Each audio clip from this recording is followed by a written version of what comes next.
এবার দাম বাড়ছে লিপস্টিকের। একটা সময় ছিল সাজগোজ মানেই একটু স্নো পাউডার আর একটা ছোট্ট লিপস্টিক, কিন্তু সময় বদলেছে। এখনকার নারীদের মেকআপ ব্যাগে লুকানো থাকে একগুচ্ছ লিপস্টিক সহ আরও কত কি, কিন্তু সেই লিপস্টিকে এবার এসে পড়েছে শুল্কের ভার। বিস্তারিত থাকছে ডেস্ক রিপোর্টে। এবার দাম বাড়ছে লিপস্টিকের। একটা সময় ছিল সাজগোজ মানেই একটু স্নো পাউডার আর একটা ছোট্ট লিপস্টিক, কিন্তু সময় বদলেছে নারীর ভূমিকা, জীবনধারা আর তার সঙ্গে তাল মিলিয়ে বদলেছে তার পরিচর্যার ধরনও। এখনকার নারীদের মেকআপ ব্যাগে লুকানো থাকে এক গুচ্ছ পণ্য: lipstick, lip liner, eyeliner, concealer, blending brush, beauty blender, face wash, setting spray, highlighter, আরও কত কি।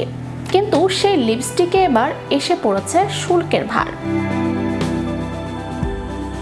সরকার 2025-26 অর্থ বছরের বাজেটে যে প্রস্তাব আনছে তাতে কসমেটিক্স পণ্যের উপর ন্যূনতম শুল্কায়ন মূল্য দ্বিগুণ করার পরিকল্পনা রয়েছে, বিশেষ করে লিপস্টিকে, যা এখন অনেক নারীর কাছে এক অনিবার্য সঙ্গী। তার আমদানি শুল্ক মূল্য $20 থেকে বাড়িয়ে $40 করার প্রস্তাব রয়েছে।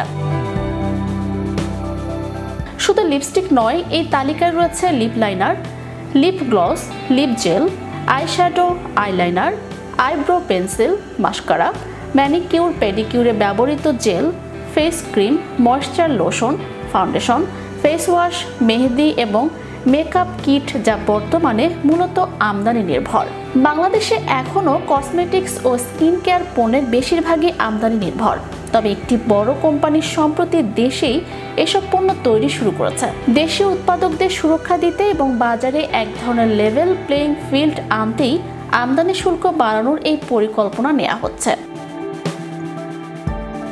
অর্থ মন্ত্রণালয় বলছে, এই সিদ্ধান্ত মূলত বিলাসপণ্য হিসেবে চিহ্নিত সামগ্রী থেকে রাজস্ব আহরণ বাড়ানোর কৌশল। ট্যারিফ কমিশনের তথ্য বলছে, বাংলাদেশে 20 থেকে 39 বছর বয়সী নারীর সংখ্যা প্রায় 2,73,62,000। তাদের প্রায় 70%কে সৌন্দর্য পণ্যের ব্যবহারকারী ধরে বাজার বিশ্লেষণ করা হয়েছে। ফলে এখান থেকে রাজস্ব আহরণের বড় সুযোগ দেখছে সরকার।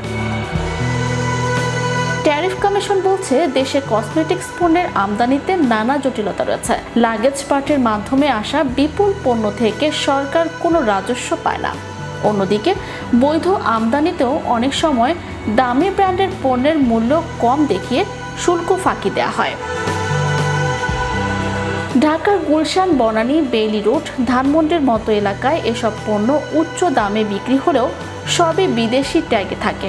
সাজ এখন আর কেবল বাইরে যাওয়ার প্রস্তুতি নয়, সাজ এক ধরনের প্রস্তুতি নিজের জন্য, নিজের আত্মবিশ্বাসের জন্য, নিজেকে সম্মান জানানোর জন্য।